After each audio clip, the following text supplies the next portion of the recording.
Nous allons parler de la Révolution française, un événement très important dans l'histoire non seulement française, mais mondiale. Parce que la Révolution française avait changé l'opinion du peuple.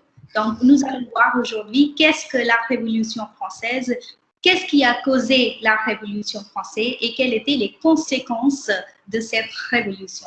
Je vais partager avec vous l'écran de mon ordinateur pour faire montrer la présentation où vous allez découvrir plusieurs faits importants de la Révolution française. La Révolution française, ce qu'on avait parlé aujourd'hui. La Révolution française, quelle période définit la Révolution française? Est-ce que c'est seulement 1789 ou c'est une période? Donc, ce n'est pas seulement une année, c'est une période qui date de 1789 jusqu'à 1799. Et la période avant la Révolution française s'appelle l'Ancien Régime. L'Ancien Régime, on divise la période de l'histoire française en trois parties. La première, c'est l'Antiquité. La deuxième, c'est la période médiévale. Et la troisième, c'est la période moderne. Et la Révolution fait partie de la période moderne. Ici, le gouvernement est une monarchie absolue. Absolue, qu'est-ce que ça veut dire? C'est-à-dire, c'est le roi qui a le droit de faire tout. Il n'y a personne qui gouverne le roi. C'est le roi qui décide tout sans aucun constraint. On croit que le roi a le droit divin de régner, c'est-à-dire c'est le Dieu qui a choisi le roi et c'est lui qui décide tout. Et vous avez l'exemple ici de quelques images que vous voyez. Qu'est-ce que vous voyez sur ces deux images? Voyons la première image ici.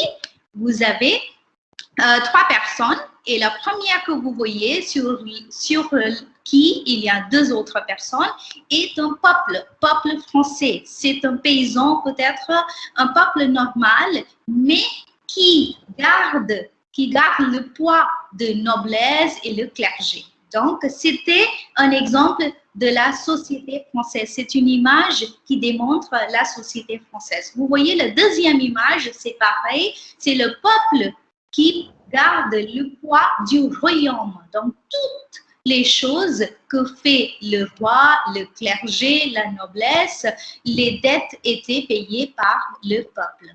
Et vous avez l'exemple de Louis XIV, le roi Soleil. Pourquoi il s'appelle le roi Soleil? Parce qu'il pense que c'est le Dieu qui a choisi Louis XIV comme le roi de la France. Et il décide de se nommer le roi Soleil. Voilà un exemple de la monarchie absolue. Monarchie absolue, vous avez compris que c'est le roi qui décide tout. It's absolute monarchy in English. Donc, je vais parler en français, mais de temps en temps, je vais répéter quelques faits importants en anglais pour que, si vous n'avez pas compris, ce sera clair pour vous.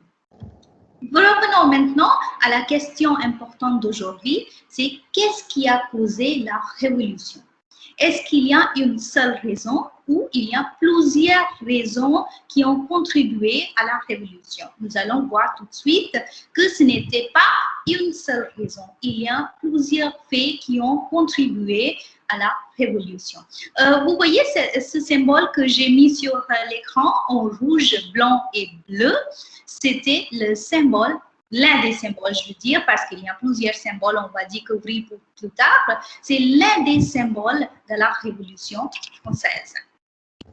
Avant de commencer la Révolution française, nous avons besoin de comprendre la constitution de la société française. Comment la société française a été, et il comprenait de quoi? Parce que c'était l'une des raisons pour la Révolution. Donc, si vous voyez sur l'image ici, il y avait trois grandes catégories de gens, où on l'appelle ordre. Donc, ce mot, vous pouvez garder parce qu'on ne disait pas ce type de gens, ce type de catégorie, on disait trois ordres. Il y avait trois ordres. Le premier que vous voyez, c'est le clergé. Clergé qui prie. c'est lié avec leur religion.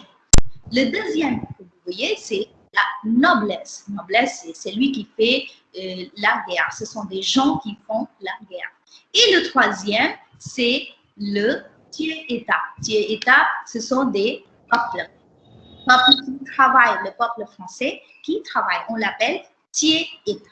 Okay. Voilà, vous avez compris en quoi consistait la société française. Et à la tête, il y a le roi. La famille royale. Donc, la première raison que, si vous avez compris, c'était qu'il y avait un problème avec la constitution de la société française. Comment? On va voir. Donc, la première raison que vous pouvez garder, c'était la constitution de la société française qui a contribué à la Révolution. Le deuxième, c'était la famille royale. Comment la famille royale pourrait être une cause de la Révolution? Donc, vous connaissez qu'à ce moment-là, vous connaissez Louis XVI, qui était le roi en ce moment-là, à la période de la Révolution française. Il devient le roi à l'âge de 19 ans seulement. Et sa femme, Marie-Antoinette, était dépensière parce qu'elle dépensait beaucoup d'argent sur les fêtes, sur les robes, sur les bijoux. Donc, elle était une dépensière. Et ils ont aussi commencé à construire un palais qui s'appelle le palais de Versailles, un grand palais que vous connaissez peut-être déjà, hors de Paris. Donc, il y a déjà un palais royal qui était Louvre, donc on n'a pas besoin d'un autre palais, mais les deux commencent à construire un autre palais Versailles qui a infligé beaucoup de dépenses au pays. Voilà, vous voyez l'image du palais de Versailles. Regardez la grandeur de ce palais. Les jardins sont énormes, le palais aussi, très élaboratif. Si vous n'avez jamais visité, si vous visitez la France, ce sera une occasion de voir ce palais. Donc, la deuxième raison, vous avez retenu, c'était la famille royale. Les dépenses de la famille royale qui étaient énormes et donc la dette était payée par le peuple. Les prochaines raisons qu'on va parler, c'est la crise financière. Pourquoi la crise financière? Parce que tout d'abord, il y avait une mauvaise récolte à cause de la température, mais plus que ça, ce qui est important, c'est que la France était dans la guerre. Donc, d'abord, c'était la guerre de 7 ans. Une fois que la guerre de 7 ans est terminée, c'était la guerre d'indépendance américaine où avait contribué la France. Et alors, ce qui a résulté, c'était énormément de dépenses sur la guerre et alors faillite. Faillite, bankruptcy, if you know this word, faillite, parce qu'il n'y avait pas d'argent avec le royaume. Et il y a chômage, il y a famine, donc plusieurs raisons, plusieurs crises financières et économiques contribuent aussi à la Révolution française.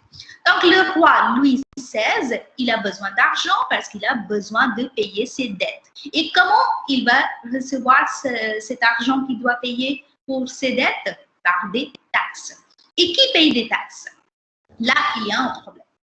Nous avons le clergé, nous avons la noblesse et nous avons le tiers-État. Mais les taxes sont payées seulement par le tiers-État. Et alors, c'est le peuple qui va payer les taxes, qui va payer l'argent pour les dettes du royaume. Comment faire? Parce qu'il paye déjà des taxes et maintenant, nous avons besoin d'autres, encore plus d'argent. Et donc, Louis XVI, il décide d'augmenter l'impôt. Pour faire ce changement, il a besoin de faire une réunion pour discuter comment faire, comment payer ses dettes, comment augmenter des impôts. Et voilà, c'est l'occasion, parce que ici, ce qui est important, c'est le tiers-État. C'est l'occasion pour le tiers-État de demander plus de pouvoir politique parce que jusqu'à maintenant, le tiers-État n'a aucun rôle dans la politique. Ils n'ont aucun pouvoir. Qu'est-ce qui se passe? Donc, États généraux. Vous avez besoin de comprendre qu'est-ce que les États généraux. Donc, les États généraux, c'est une assemblée des représentants de trois ordres. Je vais utiliser le mot ordre ici parce que vous connaissez maintenant que la société française, vous savez maintenant que la société française était divisée en trois ordres, pas trois types, ordres, clergé, noblesse, trier-état. Donc, États généraux, c'est une assemblée, c'est une sorte de réunion de trois ordres. Donc, si vous voyez l'image, nous avons ici le clergé, nous avons ici la noblesse et nous avons aussi le peuple, le tiers-État que représente le peuple français. Et le roi, certainement, est là. Donc, cette assemblée a été appelée par Louis XVI pour discuter comment payer les dettes, quels sont les changements qu'on va faire dans les taxes pour qu'il paye ces dettes qui ont causé par la guerre d'indépendance américaine. Et ce qui est plus important maintenant, c'est que les États généraux n'étaient pas appelés depuis des années. Donc, la dernière fois que les États généraux étaient appelés, c'était en 1614. Et voilà, c'était en 1789 qu'on les appelle encore une fois. Vous voyez que le tiers-État n'a pas d'importance du tout. Le roi décide et il passe la note, il passe le mot et le peuple suit. C'est seulement en 1789, après 1614, que les États généraux étaient appelés, c'est-à-dire une assemblée a été faite avec les trois représentants par l'ordre. Voilà. Qu'est-ce qui est problématique? Pourquoi les États généraux sont aussi responsables pour la révolution? Vous allez voir. Vote par ordre et non par tête. Qu'est-ce que ça veut dire? C'est-à-dire, le roi va proposer une loi, ils vont voter. Comment il va voter? Le clergé a un vote, la noblesse a un vote, le tiers-État a un vote. Donc, au total, 3 votes. C'est sûr que le clergé et la noblesse vont être pour le roi. Donc, déjà, 2 votes pour le roi et un seul vote contre le roi. Qui va gagner? C'est évidemment, c'est le roi.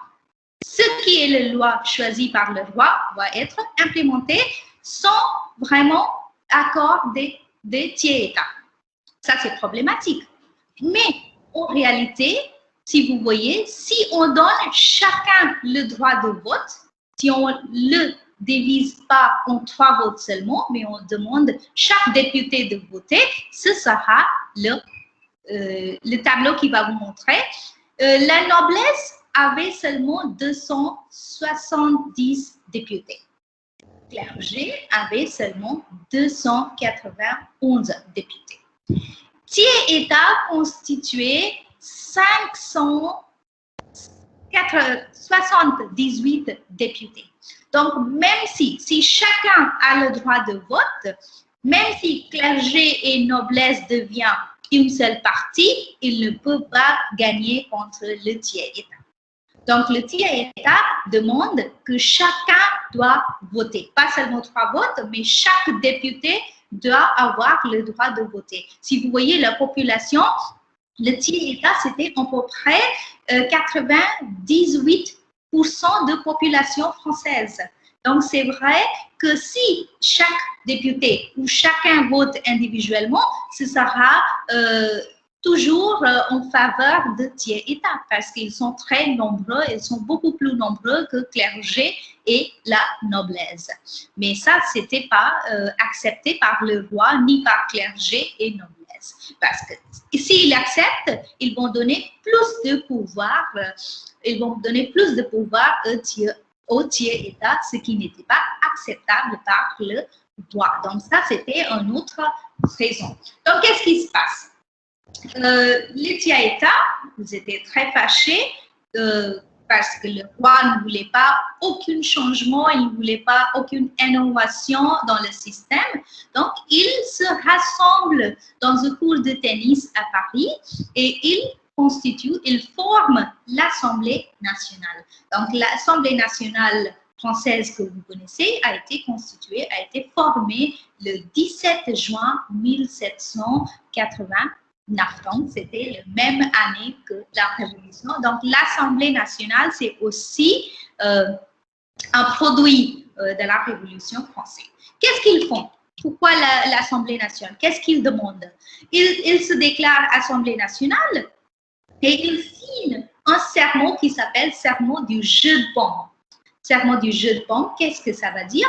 C'est un serment où il dit, le tiers-État dit que nous allons rassembler où on a besoin, chaque fois qu'on a besoin, pour demander une constitution. Il demande d'écrire une constitution et il commence à écrire une constitution. Et heureusement, le 9 juillet, l'Assemblée devient constituante et le régime devient une monarchie constitutionnelle. Qu'est-ce que ça va dire une monarchie constitutionnelle? Un mot important. Monarchie constitutionnelle, ça va dire à la tête d'État, il y aura toujours le roi, qui est soit élu par le peuple, soit héréditaire. Donc, Louis XVI reste toujours le roi. Mais il y a une constitution qui décide qu'est-ce qu'il peut faire. Une constitution qui limite ses pouvoirs. Donc, dans une monarchie constitutionnelle, il y a le roi, mais il a des pouvoirs très limités. Alors, donc, il demandait la constitution est faite, et c'est la fin de la Révolution. C'est tout. Non, ce n'est pas encore la fin de la Révolution française.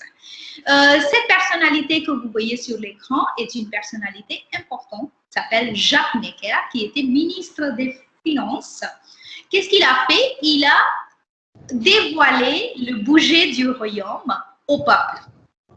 Et c'était, comme je vous ai dit, que Marie-Antoinette était dépensière, Louis XVI aussi, donc le peuple était choqué de voir combien le royaume dépensait, et ce sont des dépenses payées par le peuple qui meurt de famine, qui meurt parce qu'il n'y a pas de pain à manger. Donc le pain à manger qui n'était pas suffisant à ce moment-là était aussi la raison pour la Révolution. Donc dès que Jacques Necker dévoile le budget royaume au peuple, il a été jeté par le roi. Et le roi, il concentre des troupes militaires autour de la capitale. Le peuple était très angoissé par le fait que le roi a jeté Jacques Necker. Qu'est-ce qu'ils font? On va voir, mais donc Jacques Necker qui dévoile le budget, mais aussi les philosophes des Lumières. La philosophie des Lumières, des écrivains de Lumière, Enlightenment period that we call, ont joué aussi un rôle très, très, très important. Montesquieu, par exemple, qui avait demandé la séparation de pouvoir. Il a dit que le gouvernement doit constituer de 3 pouvoirs, pouvoir exécutif, pouvoir législatif et pouvoir judiciaire. C'est lui qui avait proposé cette séparation. Donc, le peuple était plus conscient, grâce à ces écrivains, de ce qui est possible. Donc, ils ont contribué à demander au peuple de faire ce changement, demander au gouvernement de proposer ce changement. Diderot et Alembert écrivent une encyclopédie dans laquelle ils ont proposé les idées de Lumière. Voltaire aussi, il a parlé de tolérance et athéisme. Je ne sais pas si vous avez lu Candide, qui est aussi un exemple. Rousseau parle de contrat social, et dans le contrat social, il évoque l'importance du peuple dans la société. Il évoque aussi le droit de propriété. Donc, plusieurs philosophes de Lumière contribuent à élever le peuple. Prise de la Bastille, qui est un événement très, très important et que vous connaissez. Vous savez que ça s'est parti le 14 juillet 1789, mais peut-être que vous ne savez pas pourquoi pourquoi cette décision de prise de la Bastille. Bastille, c'est une prison, grande prison que vous voyez, mais il y avait seulement 7 prisons en ce moment. Donc seulement pour cette prison, tout ce bombardement, tout ce conflit, toute ce terreur, non. C'est parce que la Bastille, le prison, était le symbole de la monarchie absolue. Pourquoi?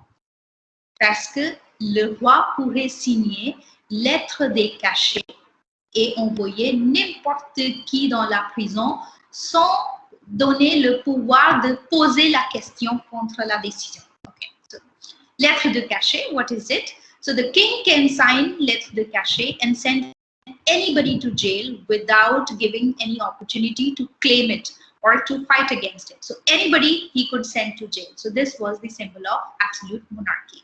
Monarchie absolue. La deuxième raison, c'était parce qu'il y avait beaucoup d'ammunition et d'armes. So when they stormed Bastille, they took away all the arms and ammunition also to fight for the French Revolution. Donc, le Bastille a été prise pour deux raisons. D'abord, c'est un symbole de la monarchie absolue et il voulait montrer qu'on n'a plus besoin de la monarchie absolue, on est contre la monarchie absolue. Et la deuxième, c'était parce qu'ils avaient besoin d'armes et d'ammunition. Et ce jour marque aussi la fin de l'ancien régime. Avec la Révolution, qu'est-ce qui est arrivé? Le premier, c'était la Déclaration des droits de l'homme qui était signée en 1789 aussi. Et donc, les principes sont les hommes sont égaux, liberté de parole et droit de propriété. Les hommes sont égaux, c'est-à-dire il n'y a pas de trois ordres, tous les hommes sont égaux. Liberté de parole, parce qu'avant, la liberté de parole était abolie. Le peuple ne pouvait pas parler devant le roi, devant le gouvernement, et maintenant, il voulait liberté de parole, liberté de dire ce qu'ils veulent. Le troisième, c'était droit de propriété qui n'était réservé qu'au clergé et à la noblesse avant. Mais maintenant, c'était le tiers-État qui demande aussi le droit de propriété. Ils peuvent aussi acheter leur propriété. La Constitution a été demandée, mais il a été fait en 1791. Et qu'est-ce que ça va dire? Qu'est-ce qu'ils veulent? Ils veulent que le peuple élit ses représentants au gouvernement et le roi garde seulement les pouvoirs exécutifs. Qu'est-ce que les pouvoirs exécutifs? Le pouvoir exécutif, c'est que le roi va gérer la politique du pays, de l'État. Et il va assurer l'application des lois qui sont faites par le pouvoir législatif. Et c'est tout. Mais avant la Constitution, tous les pouvoirs exécutifs, législatifs, judiciaires étaient réservés avec le roi. Donc, ce sont les changements qui sont arrivés. Avant de parler des conséquences, je vais répéter en anglais ce dont on avait parlé très rapidement. Et donc, je vais aller tout de suite jusqu'au premier écran, première partie. Voilà. Donc, so what I told you about so far is that what are the different causes of French Revolution? And I told you that French Revolution was not caused by just one reason. There were many reasons who contributed to it slowly and gradually, and people were anguished, and then it turned out to be a mob participating in the French Revolution. So the first one was the absolute monarchy. It was only the king who could do everything, and people did not have any right. And the most important of it was how the French society was constituted, how it was formed. It was in three orders. We had clergy, we had noblesse, and we had tiers-état. And these three were different three levels. So the power was reserved with king, and a bit of power was with clergy and noblesse, but the tiers-état, which is the people, the ordinary people, had no power at all. So this was problematic. So this was one of the reasons. The second reason was the expensive lifestyle of the royal family, whether we talk about Louis XVI or we talk about Marie Antoinette, or the construction of Palace of Versailles, which also contributed to the anguish because it was increasing the expenses of the royaume, of the state, and these expenses were borne by the general people. They had to pay the taxes, and this is how it was done. So then the financial crisis, which was because of the participation of France in the American Independence War. So a lot of money was spent on war, and finally the country was in debt. The the king Louis XVI had to pay. So it is Le Roi. The king 16 had to pay a lot of debt, and that had to come only from taxes. So when it has to come from taxes, who will pay the tax? It is the general people. So to increase the tax, he needed to call a meeting which is called États Généraux, and in this meeting all three orders were present, and they had to vote for the increase of tax. But there's only one vote per person per order, which is unjust. So this unjust of vote also contributed, because if every deputy will vote, then of course the people will win, the people's opinion will win. But this was not the case. The king did not accept it.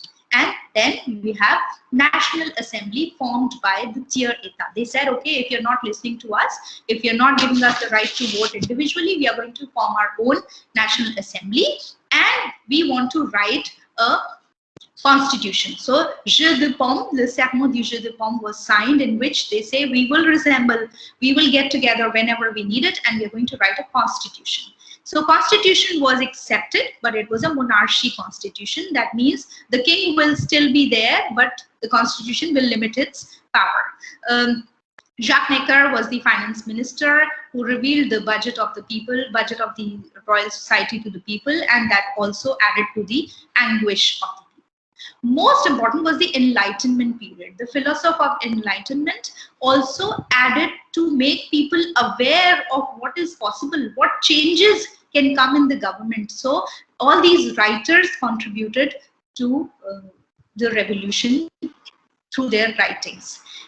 This was part of revolution. And then what happened after this awareness? We had Déclaration des droits de l'homme. People got more right. They said we are all equal. We have the right to speak, and we have the right to property. And then the constitution was also formed in 1791. 1791, they said people will elect their own representative. We don't need a hereditary king. We will be able to elect our representative. But the king, who is already there, so we cannot, we are still not in republic. So the king will have only the executive powers. And I told you what are executive powers, that he will look after the politics of the state, and he will look at the laws made by the legislative assembly, legislative power, that they are applied properly. Now, la deuxième partie maintenant, ce sont les conséquences de la Révolution française. So before I pass on that, I hope you have understood what all contributed to the French Revolution. What are the causes of French Revolution? So I'm going to now come to conséquences, what happened because of the French Revolution. Donc, la première chose qui se passait grâce à la Révolution française, c'est le système féodal. Le système féodal était aboli. System feudal, you know, somebody has the land, people are working on it. All these things were changed because they said droit de propriété. Tout pouvoir, tout peuple peut acheter en propriété. Donc, le système féodal était aboli. Privilège était aboli. Privilège, ça veut dire, ce sont les seulement tiers-états qui payaient des taxes, et le clergé et la noblesse étaient privilégiés. Ils ne payaient pas de taxes, qui n'étaient pas acceptées. Donc, grâce à la Constitution, grâce à la Révolution française, tous les privilèges étaient abolis. Esclavage était aboli aussi. Droit de l'homme, on a parlé de déclaration de la droit de l'homme qui a été mise en place. Le peuple avait la liberté de parole. Les femmes, pour les femmes aussi, ils ont reçu le droit de divorce. Avant, ce n'était pas permis par la religion. Le clergé ne permettait pas de se divorcer si vous ne vous entendez pas bien. Mais avec la Constitution, avec la Révolution française, les femmes ont eu le droit de divorce. Mais ça, c'est un petit peu problématique. Est-ce que ça, c'est pour l'émancipation des femmes? Non, pas vraiment. Ça, c'est pour montrer qu'on est contre la religion, on est contre le clergé. C'est seulement pour ça que les femmes ont reçu le droit de divorce, parce que le clergé ne permettait pas le divorce et le peuple voulait montrer qu'ils sont contre le clergé. Ils ont mis en place le droit de divorce. Après, c'est le droit de propriété, on a déjà parlé. Et la troisième, c'est la devise de la France qui est apparue, c'est liberté, égalité et fraternité. Il y a plusieurs choses qui se sont passées, mais on va se concentrer seulement sur les parties importantes. Et ça, c'est guillotine. Louis XVI, dès que la révolution est déclarée, dès qu'il y a des massacres dans les rues de Paris, Louis XVI, avec sa femme, il va dans le palais de Versailles, qui est hors Paris. Et le peuple, il pense qu'il va partir avec sa femme à Autriche, parce que Marie-Antoinette était la sœur du roi d'Autriche. Et pour éviter qu'il échappe le pays, le peuple les force à revenir à Paris dans le palais royal, c'est Louvre. Donc, ils sont revenus au palais du Louvre parce que le peuple a envahi le palais de Versailles. Ils ont demandé que le roi et la reine devraient rentrer à Paris. Et après, le 21 janvier 1793, Louis XVI a été guillotiné à la place de la Révolution. Donc, la place de la Révolution aujourd'hui s'appelle la place de la Concorde. Et sur cette place, on a construit aujourd'hui des belles fontaines pour oublier le meurtre, pour oublier la période difficile de la Révolution française. Marie-Antoinette n'est pas morte immédiatement. C'était seulement le 16 octobre qu'elle aussi, elle était guillotinée à la place de la Révolution à Paris.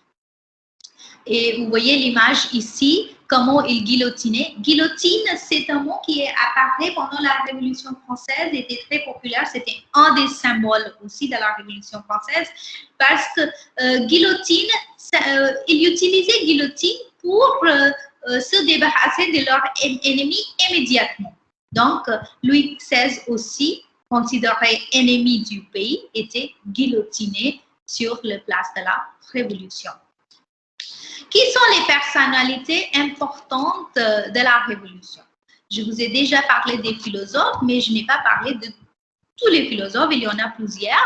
Quelques personnalités importantes, nous avons Rousseau, Montesquieu, Voltaire, Danton et Robespierre. Ce sont des écrivains, hommes politiques qui ont contribué à la Révolution française à partir de leurs écrits. Venons maintenant à des symboles qui sont apparus pendant la Révolution française et qui sont devenus très, très, très importants. Mais avant de parler des symboles, je vais rapidement évoquer les conséquences en anglais pour que je vérifie que vous avez compris tout. So I said that the French Revolution causes we have already spoken about, and it had a lot of consequences also. The first one was the feudal system was abolished. And then the three orders privileges were also abolished. Earlier, it was only tiers état who paid the tax, and the first two categories, clergy and noblesse, they had so many privileges that they didn't have to pay any tax, and they were enjoying the right to property also. So this was abolished. They said all men are equal and they should have equal rights. Slavery was abolished thanks to the French Revolution. We signed Declaration of Rights of Men that we talked about. So people are equal, they have right to speak, they have right to property. All these principles came under Déclaration des droits de l'homme. Liberté de parole. Droit de divorce. Earlier, the women or the men, they were not allowed to divorce, even if they are not going on well together, because of clergé, because religion did not allow that. So under the French Revolution, after the French Revolution, women got right to divorce. But as I said, it is not just for emancipation of women. This is still not time of women emancipation. That comes later in the 19th century. It was only to show that we are against the religion. We are against the clergé. So to defend oneself and to show that they are against the religion, droit de divorce was signed. So not for the emancipation of women. So don't take it that way. It comes, emancipation of women comes late in France. It is not immediate. Droit de propriété, the tiers état can also buy property, can have right. And the device of the France came came at this time: liberty, equality, and fraternity. So Louis XVI and Marie Antoinette were guillotined at the place of the revolution. They were killed by the people, executed on Louis XVI on 21st January 1793, and Marie Antoinette later on in October in the same year. So this is how they used to kill, or guillotine is the word, guillotined.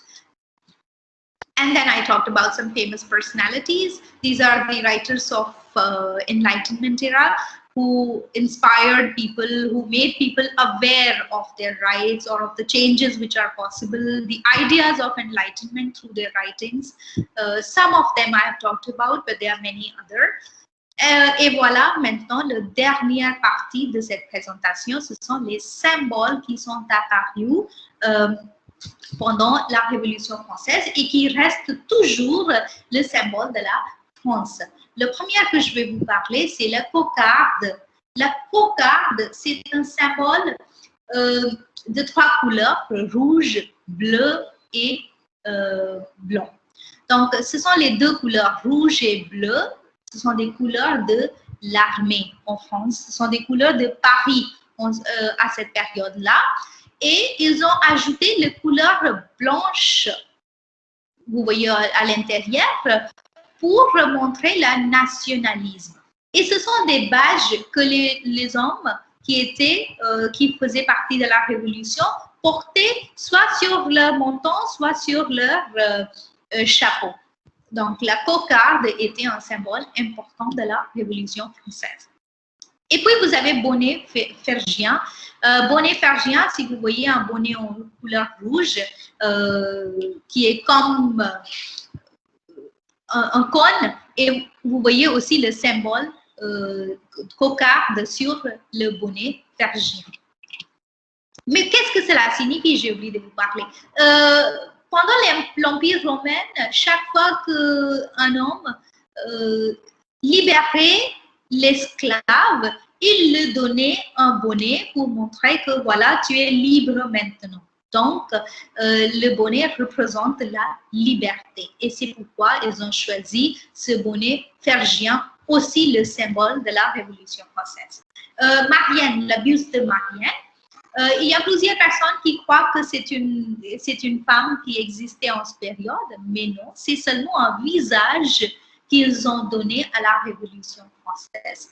C'est un visage d'une femme qui représente la République aujourd'hui, qui représente liberté, égalité, fraternité, et qui porte aussi, si vous voyez, le bonnet phrygien pour montrer la liberté demandée par la République, pour la Révolution française, par la République.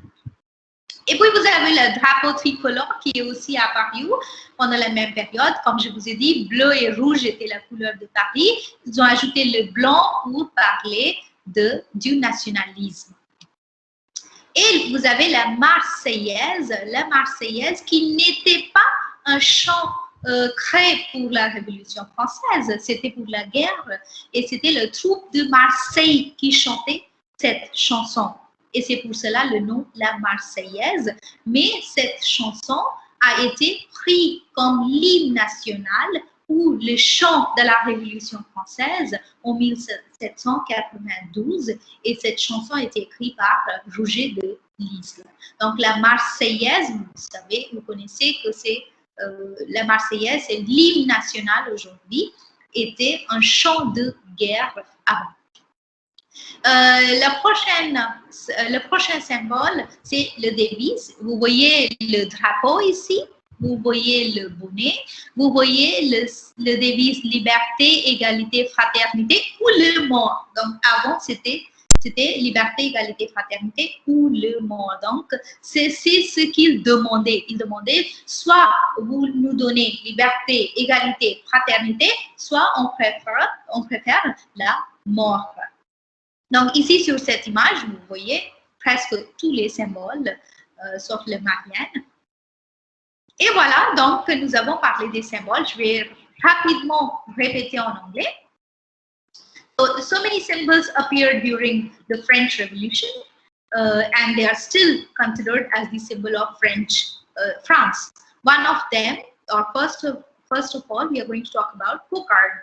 Cocarde is a symbol with red, white, and blue color. It's a kind of a badge which people wore either on their coat or on their hat to show that they are in favor of French Revolution or they are part of French Revolution. Red and blue are the color of Paris, they are color of army also. White was added to it to show nationalism. Then we have bonnet phrygien, cap phrygien, which is a red color hat and has a tip at the end, and you can see the badge also on this hat. This hat was the symbol of liberty at the time of Roman Empire. So people used to give it to their slaves when they were liberating them, when they were freeing them. So this cap became the symbol of the French Revolution also. Now we have Buste de Marianne. Marianne is not a living lady. It was just a face which was taken to represent the French Revolution's devices. And she's also wearing the bonnet phrygien. She's also wearing that hat to show the liberty.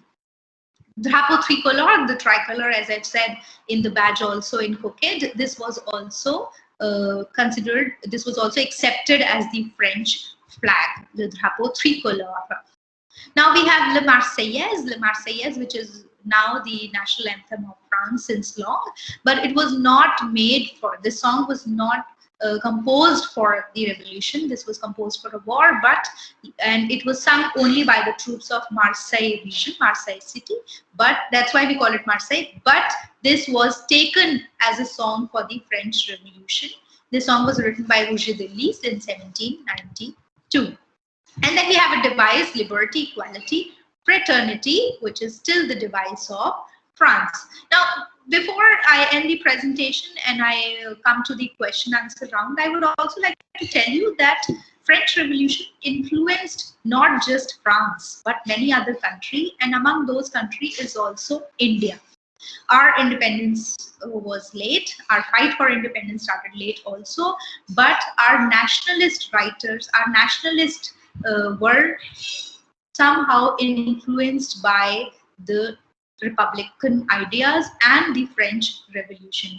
If we talk about Aurobindo Ghosh, we talk about Bankim Chandra Chatterjee, they all admired, they were all influenced or impacted in some way by the French Revolution. Raja Ram Mohan Roy also, when he went to England in the beginning of the 19th century, he specially went to France to see how the country has changed after the French Revolution. So just to tell you that French Revolution is important, not because it is a revolution that brought about many changes in France, but this has influenced other countries as well. Et voilà, je termine ma présentation.